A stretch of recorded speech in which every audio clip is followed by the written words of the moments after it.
Once again, good morning and happy Sabbath. We have this opportunity to be together here in the house of the Lord. And I would like to share something with you. Many times we are faced with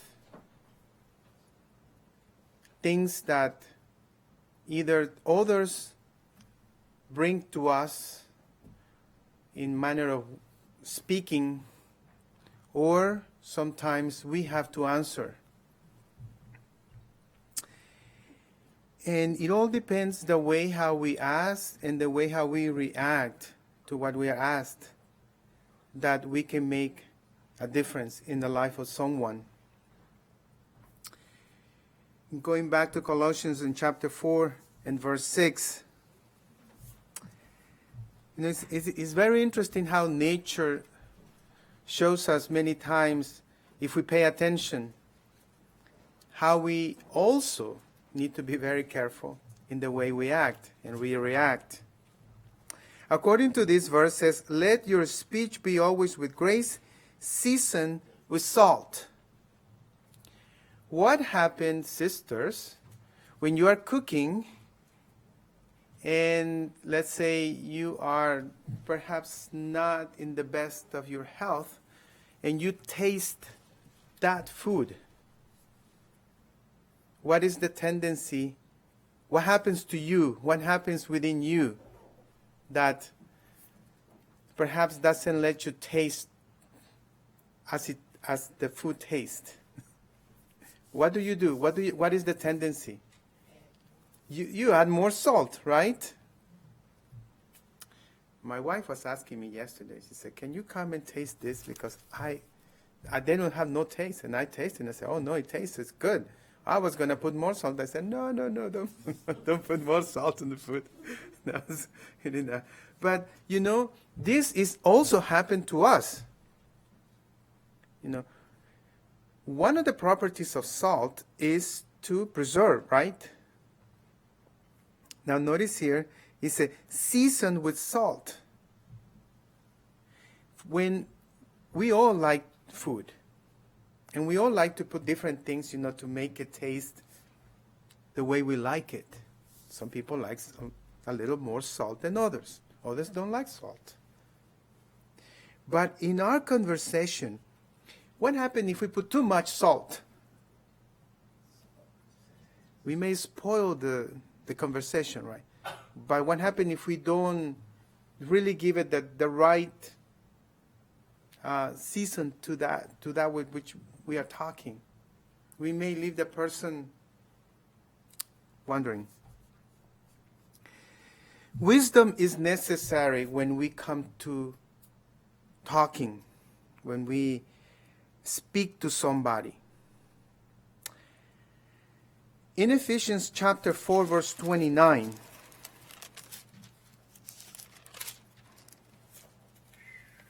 Ephesians 4:29, it says, "Let not corrupt communications proceed out of your mouth, but that which is good to the use of edifying, that he may minister grace unto the hearers."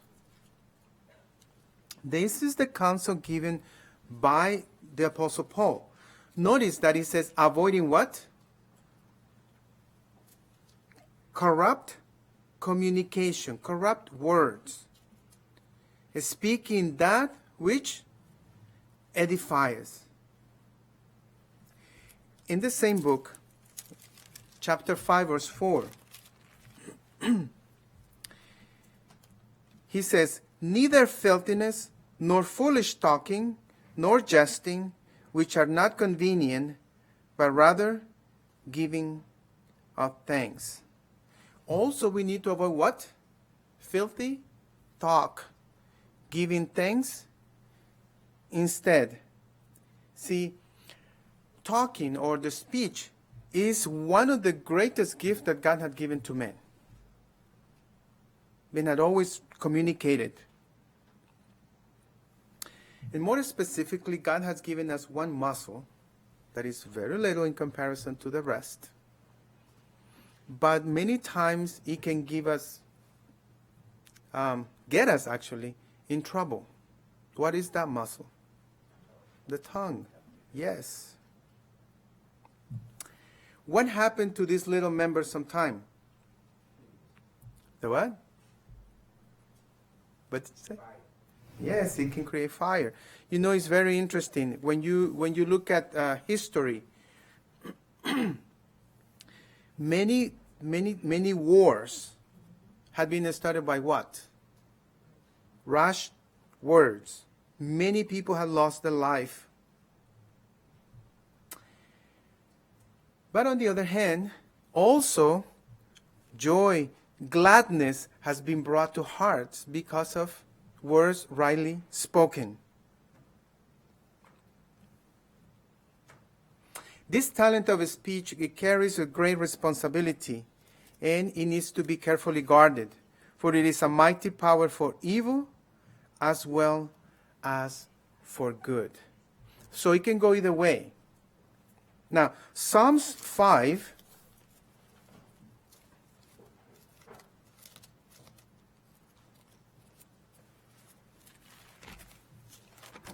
verses 5 through 12.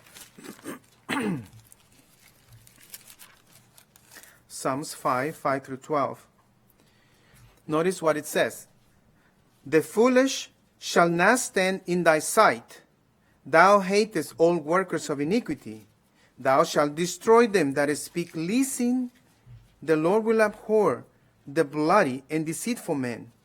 But as for me, I will come into thy house in the multitude of thy mercies, and in thy fear will I worship toward thy holy temple. Lead me, O Lord, in thy righteousness, because of mine enemies. Make thy way straight before my face. For there is no faithfulness in their mouth. Their inward part is very wickedness. Their throat is open sepulchre. They flatter with their tongue. Destroy thou them, O God. Let them fall by their own counsel. Cast them out in the multitude of thy transgressions, for they have rebelled against thee. But let all those that put their trust in thee rejoice. Let them ever shout for joy, because thou defendest them. Let them also that love thy name be joyful in thee. For thou, Lord, wilt bless the righteous with favor. Wilt thou compass him as with a shield. Here, in these verses that we read from verse 5 through 12, you see how words can be spoken in righteousness and in unrighteousness. And there are very distinct characteristics here of the one who God will bless and the one that he will not be blessed. He actually says here they will be destroyed. So we as Christians, we need to be very careful. There is power in our talking. There is power in our speech. And it all depends how we react to those words. And sometimes not only to the reaction, but also how we bring the words to others. Proverbs chapter 11, verse 9.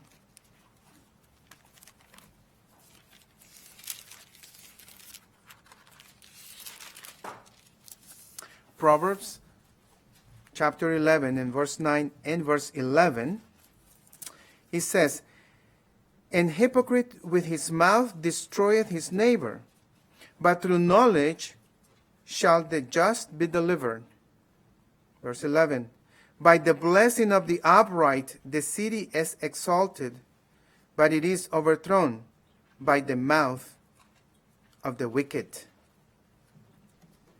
So, our speech can be used to tear down or to build up. What do we want to do? Do we want to tear down or do we want to build? No, we as Christians, we want to build. Now, what are some of those destructive ways in when we speak that we can tear down somebody? What comes to your mind?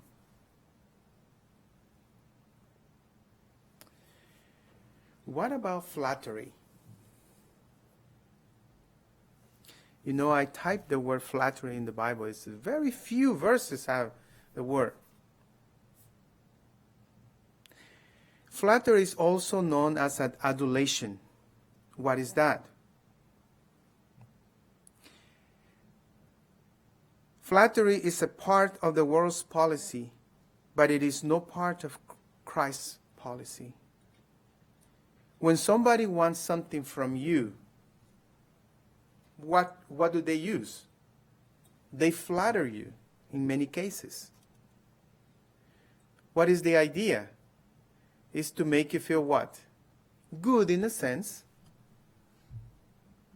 But they are looking for something that is there. In the book of Job, chapter 17,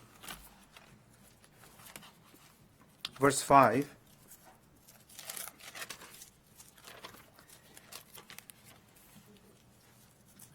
Job 17, verse 5,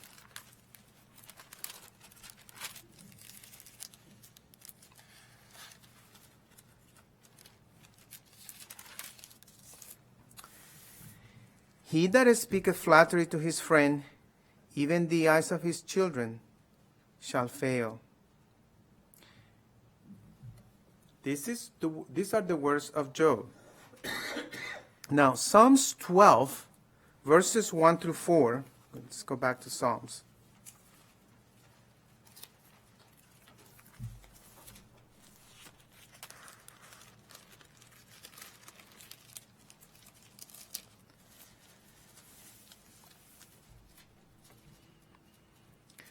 Help, Lord, for the godly man ceaseth, for the faithful fail from among the children of men.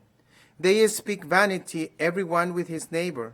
With flattering lips and with a double heart do they speak. The Lord shall cut off all flattering lips, and the tongue that speaketh proud things. Who have said, with our tongue will we prevail? Our lips are our own. Who is Lord over us? What is flattering according to this verse? It's vanity. And it says also that those that use flattering words or that have flattering lips are a double heart when they speak. In other words, they tell you something, but in reality, they mean something else. So we need to be very careful. Because many of these people that speak flattering words, they are trying to deceive the people. And there is no sincerity in their words. It's a deceitful praise to win somebody's favor. And not only that, but the whole idea is to be able to manipulate that person. Proverbs 26, verse 28. Proverbs 26:28.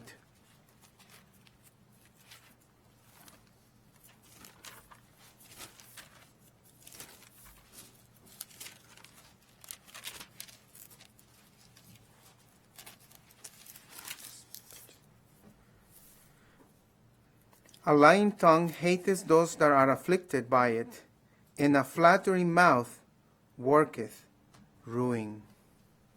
So, somebody that is using deceitful praises is a source of ruin to somebody else.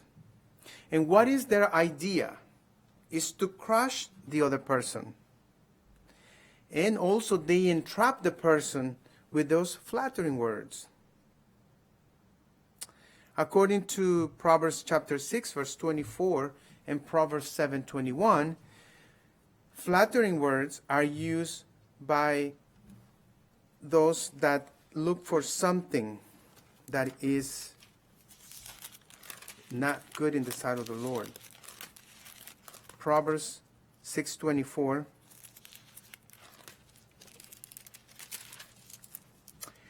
to keep thee from the evil woman, from the flattery of the tongue of a strange woman. It's Proverbs 6:24. And Proverbs 7:21 says, with her much fair speech, she caused him to yield. With the flattering of her lips, she forced him. So, flattering words, the idea is just to trap somebody, to put somebody into somebody's hands. And we need to be careful, brethren, that we know how to identify when somebody is flattering us, and also we should not practice flattering words to nobody. Now, you may say, but what about, I'm not flattering somebody, I'm trying to encourage somebody. Well, there is a difference between flattering and encouraging, which we will bring it up later. What would be another way that we can use a destructive speech?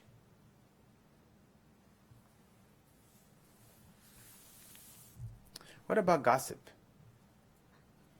Right? Gossip is another way of destructive use of the ability to speak. In Proverbs 11:13, it tells us that these kind of persons are called talebearers, slanderers, and whisperers.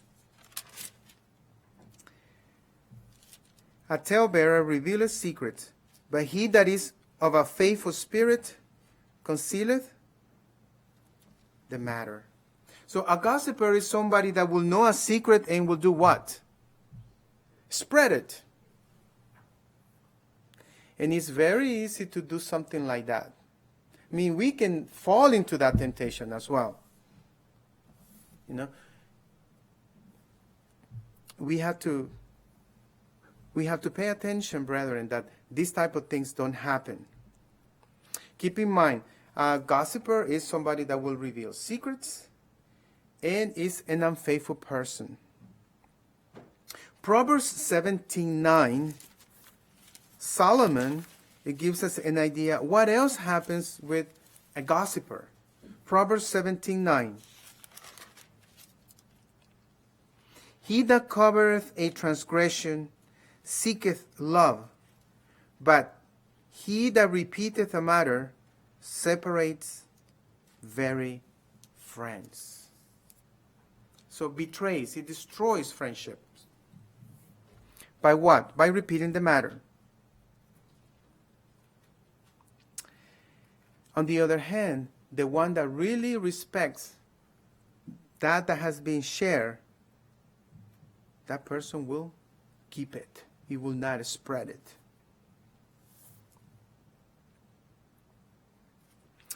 Proverbs 11:9,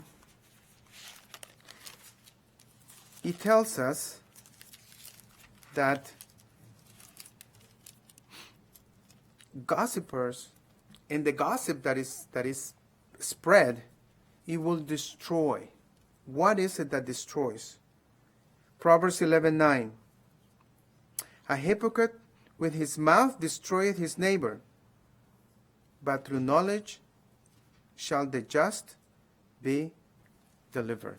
The integrity of the person is destroyed. And that is the work of whom? Of a true hypocrite, based on what it says. It looks for to destroy their reputation, to tear down the character of the individual. And at the end, who loses? Both, right? Both lose. Destroys what? The user of and the one that is become a subject. What about another way of destroying our speech? By cursing. Proverbs chapter 20, verse 20.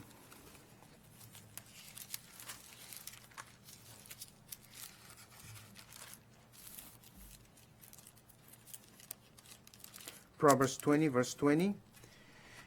Whoso curseth his father or his mother, his lamp shall be put out in obscure darkness.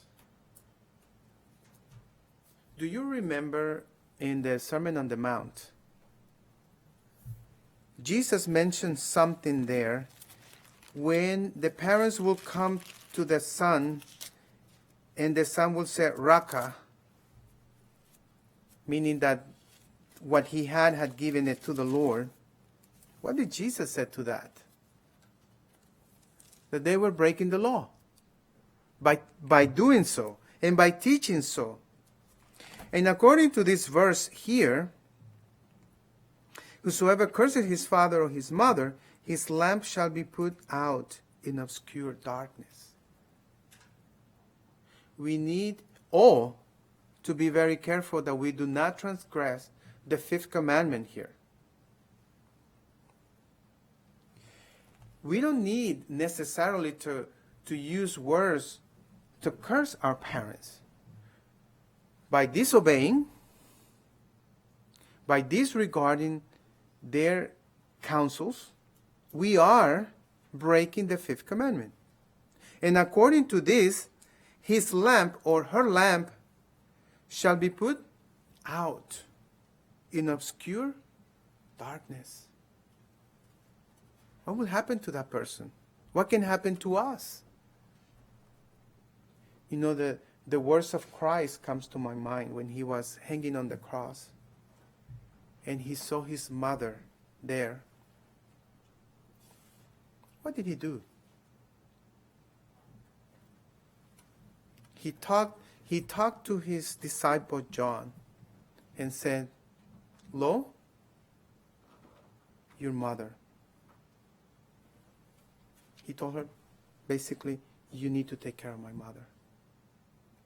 Even when he was suffering there for the entire world, he did not forget his mother. So the same thing needs to be for us, brethren. You know, sometimes we tend to forget, in many cases, we just remember what we are told. You know, when we were babies, oh, I did this for you, I did that for you. But in reality, we do not understand what it means to take care of a little child until we have our own. Then we know how many hours you spend. I was reading an article, and of course this is only in a study. The study said that a father, I believe it was a father, yeah, loses about 700 hours of sleep within the first year after the baby is born. 700 hours of sleep. Do our parents tell us that when we are older? No, they don't tell us in hours, but they tell us, I took care of you. You know, we have to walk you through the night. You didn't like to sleep at night. You know, we have to do this. We have to change a diaper, or we need to feed you at night. All these things we are told, but you know, it doesn't make anything. It doesn't. For us, you know, it's nothing. But when we have children, then now we understand. Oh, this is what they went through. Yeah, but we need to be very careful that we ourselves do not violate. Because when our parents get older, they need help, whether it's physical or whichever way. We need to try to lessen their burdens, not to give them more burdens. Yeah. Now, what about lying? Is lying another way of being destructive with our speech? Yes. And not only that, Proverbs 12:22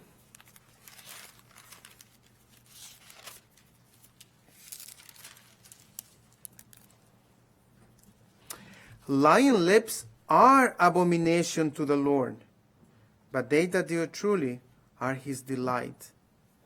What happens when we lie? We are becoming what? An abomination unto the Lord. So imagine when we lie to somebody, we are also promoting this type of things. We bear false witness. We have lying lips, lying tongue. Why? In an effort to hide many things. But at the end, who loses? The person that lies, the liar. He is the one that loses in this process. Now, constructive use of speech. Good words. We talk about encouragement. That's the opposite of flattering. Encouragement is also identified as edification. And in the Bible, you will find a lot of words and a lot of verses that talks about edification. You know, it mentions for the edification of the body, meaning the church as a whole. You know, we need to get together. And encouragement is the act of giving courage or confidence. There's a few Bible verses that I would like for you to help me to see how the Lord, throughout the Bible, has tried to help us understand that even though we are in this world and we live in this world, He has always tried to encourage us. Joshua chapter 1 verse 9. Let's see. Eunice, do you have your Bible there with you? Can you read Joshua 1:9? Let's see. Seth, Joshua 1:38. Let's see. Kayleen, can you read Joshua 3:28? And let's see who else. Brandon, can you read Isaiah 41:6? Trey, do you have a Bible with you? No? Can you read Romans 14:19? And let's see who else. Sister Susie, can you read John 16:33? Let's see, Joshua 1:9. Have not I commanded thee? Be strong and of good courage. Be not afraid, neither be thou dismayed. For the Lord thy God is with thee whithersoever thou goest. What did Joshua 1:9 said? What were the words of Moses to Joshua? Be strong and have a good courage. Why? Notice that it doesn't only tell him to be strong and of good courage. For the Lord thy God will be with thee whithersoever thou goest. Was it? What was Joshua facing here? They were going to cross the other side of the river. What had been the reaction of the people 40 years before? They were not going to cross. And they almost stoned Joshua and Caleb. Did Joshua need encouragement? Definitely he did. And he told him, the Lord thy God will be with thee. Now, Joshua 1:38. There's no one. Okay. Then Joshua 3:28. Let me see. Okay, then it's the opposite. It's Joshua 1:28. No, they don't know that high. Okay, well then Isaiah 41:6. Let me find them. They helped everyone his neighbor, and everyone said to his brother, "Be of good courage." What did they say? They encourage everyone, their neighbor. How? Be of good courage. Romans 14:19. Let us therefore follow after the things which make certain, and things whether with one may edify another. Oh, okay. Things that will do what? Edify what? One another. John 16:33. These things have I spoken unto you, that in me ye might have peace. In the world ye shall have tribulation, but be of good cheer. I have overcome the world. Okay. What did Jesus said? Be of what? A good cheer. I have one. Overcome the world. Do we need to be encouraged? Yes, we do, right? So encouragement is different than flattery. Right? Encouragement is the act of giving confidence to the person. We have all these promises of the Lord that He will be with us, right? Lo, I am with you always, even to the end.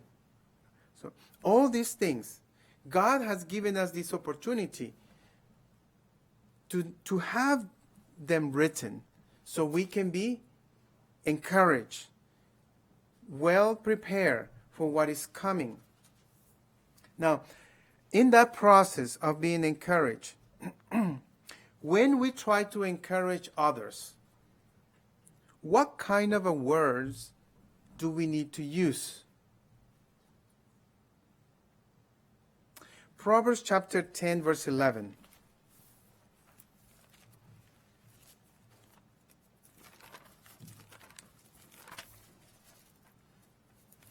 Proverbs 10:11. The mouth of a righteous man is a well of life, but violence covers the mouth of the wicked. The mouth of a righteous man is what? A well of life. Verses 20 and 21. Notice, the tongue of the just is as choice silver. Verse 21. The lips of the righteous feed many, but fools die for want of wisdom. So there we have that the mouth can be a well of life, lips can be a choice silver, and also our words can be as the one that feeds many. Proverbs 16:24.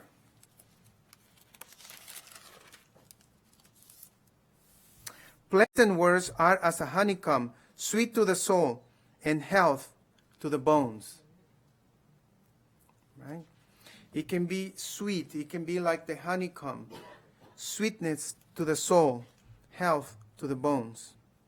Proverbs 12:25.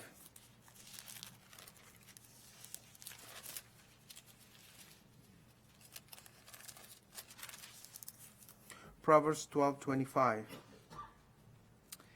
Heaviness in the heart of men maketh it stoop, but a good word maketh it glad. Even, brethren, for those that are disheartened, the words that we may speak to them, they can make them glad. This type of words will make the person be glad, be joyful. Other kinds of words that are very important for us to keep in mind as timely words. Proverbs 15:23.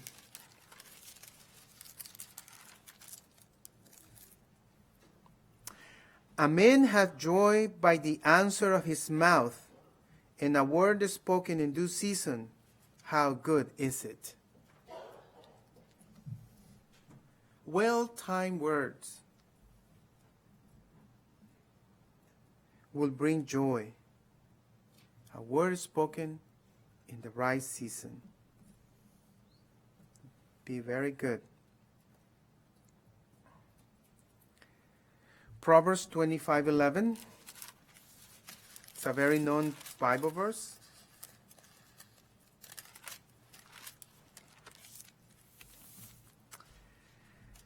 A word fitly spoken is like apples of gold in pictures of silver. Right words, timely words. Now, what about if we can learn how to control our words, our speech? Who will be the one benefited by doing this? It's ourselves. Proverbs 13, verses 2 and 3.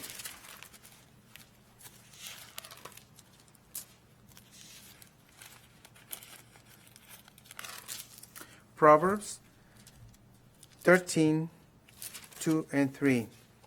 A man shall eat good by the fruit of his mouth, but the soul of the transgressor shall eat violence. He that keepeth his mouth keepeth his life, but he that openeth wide his lips shall have destruction. It will preserve the life of the one who guards his mouth, and will keep the heart from trouble. Such a speech will enhance the reputation of the person that is talking, that is speaking. There is many more things, brethren. This is not an exhaustive study by no means. But what I have shared with you is enough for us to understand that we can either tear down somebody by the way we talk or by the way we answer, or we can build up someone by the way we react or we speak back. Then we need to learn, brethren, to speak good words, to speak them at the right time, at the right season, and to control those words. We may be very honest in what we are saying, but if those words are not spoken properly, we can actually create more damage than good. I'll tell you a story.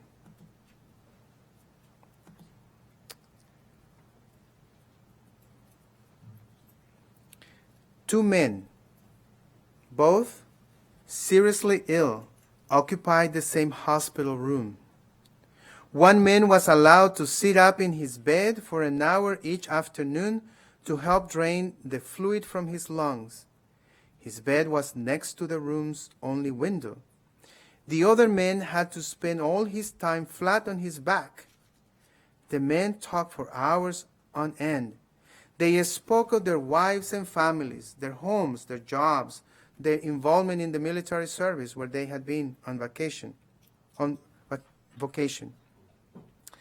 Every afternoon, when the man in the bed by the window could sit up, he would pass the time by describing to his roommate all the things he could see outside the window.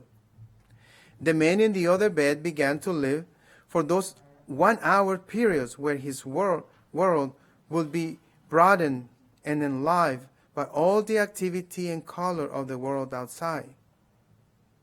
The window overlooked a park with a lovely lake.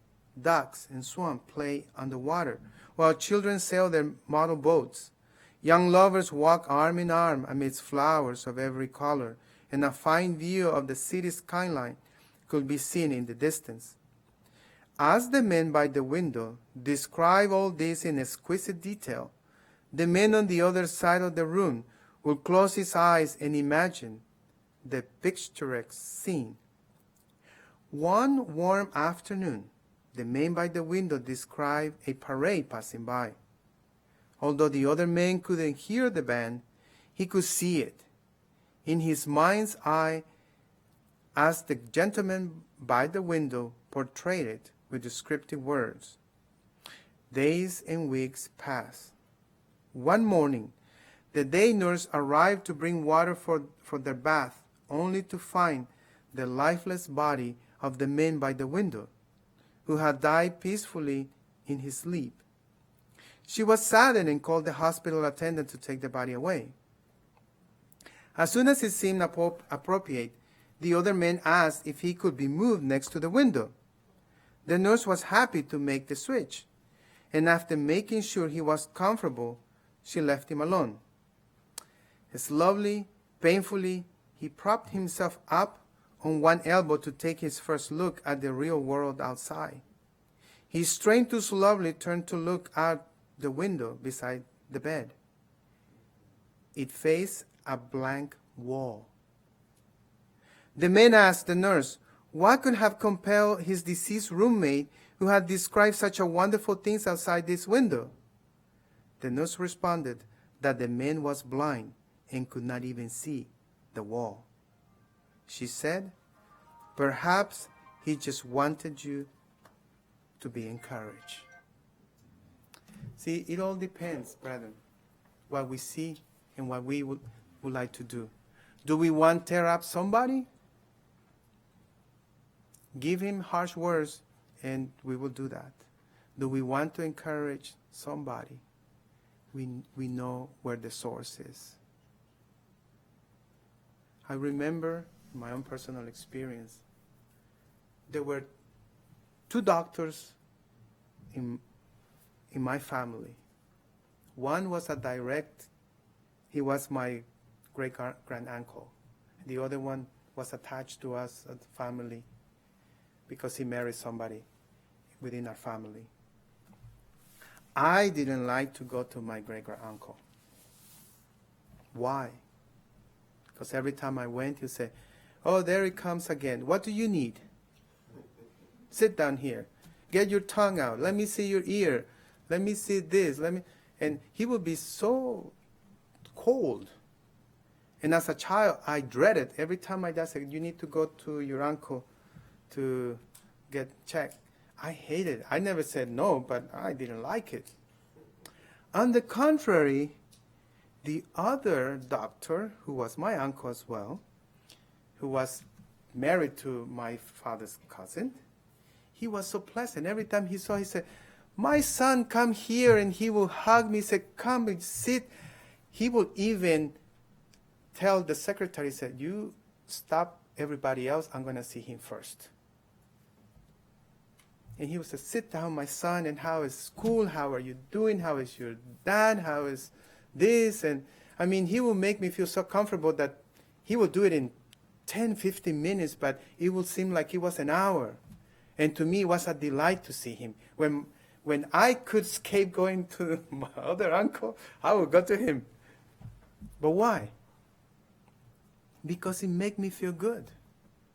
You know, as a child, you take those things. You know, people may think that the children don't know how to read people.